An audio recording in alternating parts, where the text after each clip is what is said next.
I'd be let's cold. cover the blood of Dawnwalker. So if you guys don't know what the blood of Dawnwalker is, this is a video game that's being developed by former developers of CD Projekt Red in a very similar fashion of Expedition 33 being formerly Ubisoft developers. We might be getting a 2-for-2 situation. You never know, where the people who decided to leave their former parent company because they were bored or they were just overall creatively stifled or not treated right. I think in this situation, the guy, there was a lot of drama between the guy who owns this studio and former CD Projekt Red executives, but neither here nor there. We got a situation where we could be seeing another Expedition 33. You never know. Now, a lot of people were hyped about this game. We saw trailers for this game. People were talking about it a lot. And this officially 6 hours ago, they dropped a gameplay overview, 20 minutes of gameplay. And one of the most hilarious things that I've seen so far in this trailer, I haven't watched the trailer. I only saw the beginning part, but this has to be the funniest because this trigger warning here, it's not a trigger warning, but you know what I mean. This warning up here in the front, I find ironic because what did CD Projekt Red do, or what is CD Projekt Red doing with their Witcher 4 game right now? They are focusing on consoles. They're trying to convince everybody they're going to hit 60 FPS with ray tracing on a base PS5. They've been trying to push this forever. They just recently did an interview admitting that they haven't hit those numbers yet, and they're nowhere near close to hitting it, but they're hoping to hit it. That's their target. That's the word they like to use. So what did the former developers of CD Projekt Red do in their gameplay trailer? They decided to say the gameplay was recorded on PC, which I just think is pretty interesting. Nice little comparison between the two. And it actually tells you that what's about to showcase right now is actual gameplay footage from a work in progress. So it's not a tech demo. It's not we're going to promise you this and deliver. No, they're showing you what they actually have done in game right now. So it looks good. We're going to take a look at this and see what is going on and go from there. Here we go. So mute this. Then you got to put that quality down. It's going to be skipping and the shit. Blood of Dawnwalker summer game. Yeah, put it on 4K. So you got to put that quality down. It's going to be skipping and shit. Huh? Is it on? What's it on? Put it on 4K. It's on 1080p 60. Right, put it on 4K. Is that going to run good on the stream? What the hell is he talking about? No. Yeah, of course. Let's do 720 60. There you go. Let's do that. Yeah, I know what I'm talking about. Our game is a story-driven, open-world dark fantasy RPG set in medieval Europe. The game is currently in pre-beta stage, and what we are going to show you is just a part of one of the mid-game quests. It's a really cool story involving legendary swords and a haunted almshouse, but today we'll focus on showcasing our gameplay systems. We're starting on the outskirts of Svartro, the game's largest city and the capital of Vale Sangora. From here, we could head anywhere the eye can see, explore ancient ruins, or sabotage vampire blood transports. But it's not just about where or when you go. It's also about how you approach the main quest and shape the story, making each playthrough uniquely your own. For now, we're following the road. Cohen is on his way to the city's cathedral. I will say the UI is very Witcher reminiscent. Oh yeah, for the most part. Yeah, which again, it's not exactly very shocking considering their experience. So Pacing leads about a powerful weapon set to be hidden in its crypts. Where's the combat? Let's see. But first, our goal was to make the player feel like a real swordmaster who closely observes his enemies. We'll begin this fight by using acrid dust to stun one of the enemies. Now, when you attack, you choose one of 4 directions: up, down, left, or right, in order to hit the opponent where he's unable to parry. And similarly, when defending, you have to take note of the enemy's intent and the direction of the attack. On the left side of the screen... Did he just do a fake out right there? He went for a swing and then... Like a half swing? Yeah. Like a half swing? Or is it him? I look so down. they got that combat from For Honor. Yeah, well, I mean, KCD also has combat like that too. I was gonna say, it kind of looks like KCD too. It's a third-person KCD. It's also For Honor, obviously too. So just above Cohen's health, you have activation charges that will be filled in with each successful attack, block, and parry.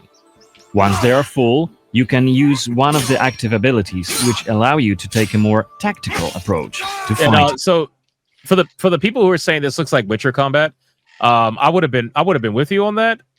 But once they start doing directional combat like this is not Witcher combat. Exactly. This is totally different. Exactly. Totally different.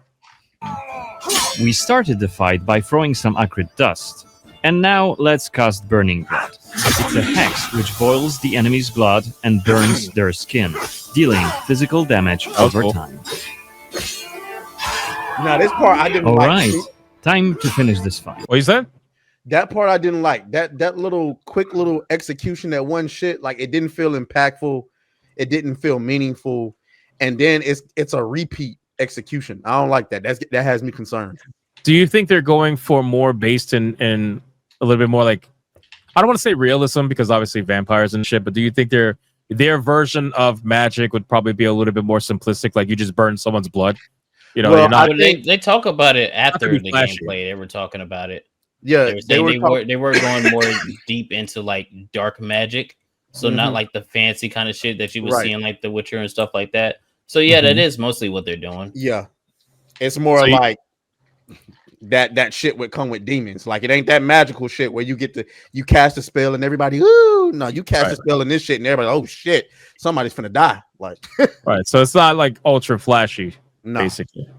Which I don't really think that's a problem. I mean, I feel like that's if it fits. I watched the whole thing. They said it does get that way because I guess he puts the runes, like he does the blood magic runes into his arm. So it does get more flashy the more that you go through. You just gotta unlock it, I guess. I don't know how I feel. Oh, that was cool. That was cool. So what I did, why his body bent like that though? What the fuck? Bro just got fucking folded.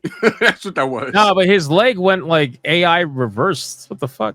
They did say there was going to be some bugs in the gameplay, so we got to give them grace on that. But I'm okay to give them grace on that because at least they're showing gameplay, unlike a tech demo. What I was showing on my stream was since they're using kind of that For Honor style combat. If you look at the executions in For Honor, like they're extreme, like from the sound design to the impact to the gore. You feel every execution in that game, and I feel like they should follow suit with that as well. Because I wasn't feeling the execution. Nigga, is that a demon in the background? I didn't even see that demon back there. It's like almost a Baphomet style. Yeah, it's nice, dude. I love the aesthetic. Like I love the dark, gritty, like kind of fantasy world. That's my jam. So yeah, but it's the more they talk about it, the more interesting it is. The day and night, contrast style of the game is crazy. So in the daytime, correct me if I'm wrong, daytime's more like swordsman, nighttime's more vampire and vampiric like skills. Yeah. And climbing fucking walls and shit. They said you could still use a sword as the vampire, which is thank you. I'm glad that they didn't just like switch both gameplays. But it is more vampiric, and during the day you can't do like the double jumps and climbing the walls and all that good shit. You can only do that at night. They also alluded to the fact that you can complete quests, but like in both daytime and nighttime. But the difference in the quest changes, based on which, if you like the goals or the difficulty, or what do you mean? No, so they're gonna show it. When you go a little longer into this gameplay, so when he goes into the cathedral and he talks to somebody, you can skip past a little bit of this because this is just them walking through. Yeah, he's just walking. I'm just looking at the landscape, but it looks pretty good. It looks gorgeous. So what they said is they have a thing where, because as you can see on the top right there, there's the sun thing. That's how many days that you have to complete the main objective of the game. But only certain quests push that forward. So you could be doing some other things that don't push the day and night to a new day. But a certain quest will have the little thing underneath it. And that's how you know. It says rescue your family, 22 days left. Yeah. Yeah. So I was worried about that because they said that the game had a day and night kind of gameplay mechanic, and also that it was limited to 30 days or something like that. So immediately I was thinking like, go ahead.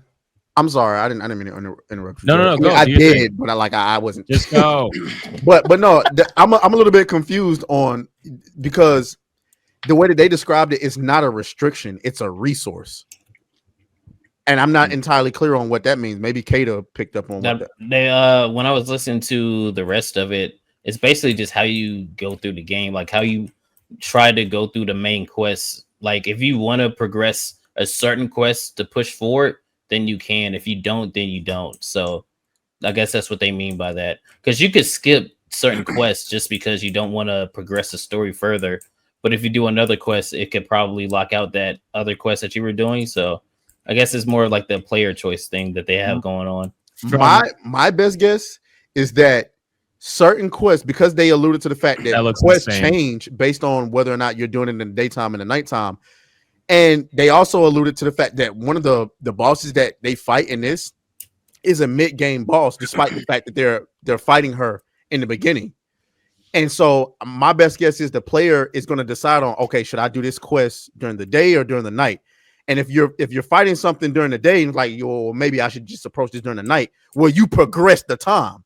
So each time you decide to change on whether or not you want to approach a quest from in the day or in the night, you progress the game. So I think that's what they mean by resource. That could be interesting of a way to do it then, because it would really vary how you play the game and like what you do and how you address certain things. So that's interesting. So you could probably beat the entire game at night, or you could probably beat the entire game during the day. I don't know. I mean, they said that they even said like at the beginning, like that castle that you walk by, the main bad guy is in there, and the whole objective is to try to storm the castle by the end of the 30 days or whatever. But they're saying you could do that right off the rip, but it'll be hard as shit. But it is possible to do. So that, to me, like, you know, as somebody that likes to play games differently every time I play it, it's like, oh, maybe I want to run in here and try to beat the boss as soon as I start the game. Let's see how that shit goes. Dude, you know, can we just take a second to recognize the lighting in this cathedral is absolutely fucking incredible. The cathedral was insane. Yeah, the Gothic architecture is amazing. I love that shit. I mean, the actual character models are all right. It's fine, but I'm just like, the background, I'm just like blown away by. It's so good. It was my understanding that the main quests were only going to those were going to be the quests that were going to move the time forward, and all the side quests were not going to do that because they didn't want players to feel like they were going to miss out on content by rushing. So that's cool. That's my right there. You can see it right there. Oh, you just missed it. It's his dialogue choices right there. So on the very bottom, the one with the hourglass, if he would have picked that choice, that's what's going to progress your day, because it's going to go into the next part of the quest. So since you picked something else, it's not going to do so. So how what that you're saying works is there's actual consequences to decisions in this game. Yeah. Dang. But that's not even the crazy part. Wait till they talk about when you're the vampire at night and what you have to do. Well, I'm gonna just let the game. I'm just letting it's nighttime right now. So let's put the volume back up. Let's say play. Bear in mind, Cohen has not completed the quest yet. What's more, there are still a few clues to be found in order to solve this story. Wild. It's worth mentioning that Narrative Sandbox also means that we may completely abandon this quest and follow a different path to defeat Brensis. For today, we're focusing on the gameplay part, so let's see how we could tackle this particular quest during the night. We're starting right after dusk, as a vampire, on the rooftops of Svartrau. Right now, we have 22 days left to complete this goal. This counter is always displayed, and you will be warned each time it's pushed forward.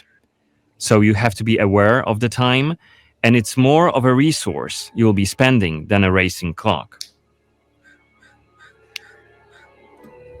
Speaking of lighting, as a vampire, you'll see and experience the world from a different perspective. You can travel quickly and easily access places beyond the reach of regular humans.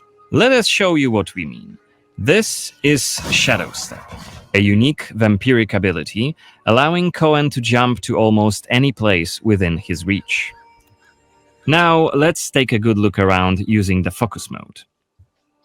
Is it me, or is it like, I know it's nighttime. This ability highlights objects of interest and it's really dark. And there is something like I only have fucking torches, Smash. They don't got electric. This time, it's just some items to grab, but on other occasions, who knows?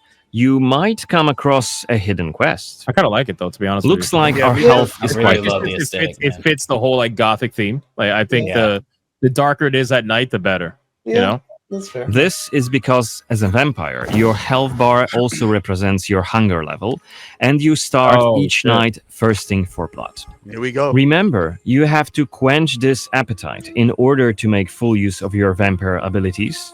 That's cool. And rein in your monstrous nature around NPCs. Otherwise, you may end up draining someone important, which may lead to unpredictable consequences. We'd better feed them. Maybe on someone who is standing all alone. Like this drunkard. Let's grab him and use Voracious Bite ability. Unless you lose control due to hunger, you get to decide how much blood to drink. You can drain just a bit and knock your victim unconscious, or go all the way and kill them. And if you're adamant you don't want to hurt innocent humans, you can drink from animals and some other creatures. That's fucking Where's the fun in that? Pause it real quick. No, that's legit though. Like That's I not, kind of but that makes sense. Yeah. So for people in the chat that didn't get it, basically at night when you use your vampire abilities, that's going to cost you health. So health and hunger. So in order to replenish, you got to feed, nigga. And the thing that hit me the most was that they said you want to make sure you feed, because if you lose control, like if you get too hungry, you can wind up feeding on somebody uncontrollably. That's important. Yeah, and nigga, that's crazy. Right. They might give you a major quest line later down the line that you're gonna miss out on because you ate the nigga. you ate him or whatever. He's gonna remember you. Needless to say, it seems like they really took it serious. They took it really serious for the consequences in this. Like they're actually listening to feedback of people being like, "Oh, games should probably have consequences." That's amazing. Yes. Yeah, especially for an RPG. I like my choices mattering if I do something. Yeah. Exactly. I like that you could decide how far you want to go with it. Like you could just either drain till unconscious or drain to kill. It's pretty cool.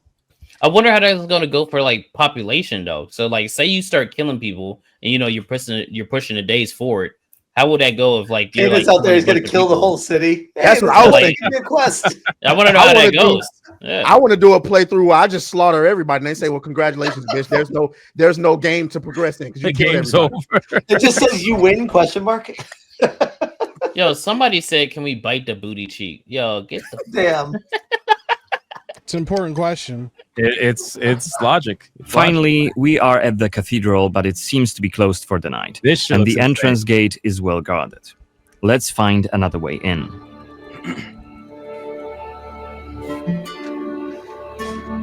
I think the fact that everything is super dark like that is great. Yeah. All you have is characters and whatnot. I was bringing it up more as just acknowledging that this game is different than any other games, because most Shadow games Step is not the only vampiric ability you're going to learn during your playthrough. True. Cohen can also use plane shift to scale walls and even ceilings smoothly. Damn, what the you fuck? see him take off, they're like, oh, fuck, This will allow us to explore every nook and cranny of the cathedral. This guy turned into a bat like fucking Dracula? I guess so. So fucking awesome. Sound effects nice. Echoing inside the cathedral. Warrior Xanthi. What the hell is she doing here? What is she doing? Is that a ritual for the blood gods? Damn, this game seems creepy too. They're covering up the old paintings. I like the detail. You can tell they're going. I would take a smaller open world with way more detail. Yep. And feeling more alive and more interactive and just more. Instead of a massive open world that's fucking dead. You know what I mean? I was just gonna say, it feels like a lot takes place. Is this the same cathedral earlier? Because it feels like a lot's taking place in here. It is the same exact same one. Yep. You're just on the higher end of it now. Man. Yep. Like the reds, how they pop off looks so good. It seems that the cathedral complex is quite big. The main building, cloisters, inner courtyard. The entrance to the crypt could be anywhere. Won't get anything done just standing around. Let me see we what could else take a look at. This way, we could learn more about the cathedral's past. Blood to blood. Looks like we aren't alone here. Underneath us, there's a group of blood guards, soldiers hooked up on vampire blood, which makes them stronger. And one of Brances's vampire allies. It's Xanthi, the oldest vampire in Vale Sangora, and quite a powerful lady. Let's descend and check what's going on. We're just gonna crash the party? I guess so. What? Are you? It doesn't matter. Very well. What the I fuck? don't have time for interruptions. Let us dispose of him. Quickly. We're gonna see vampire combat now?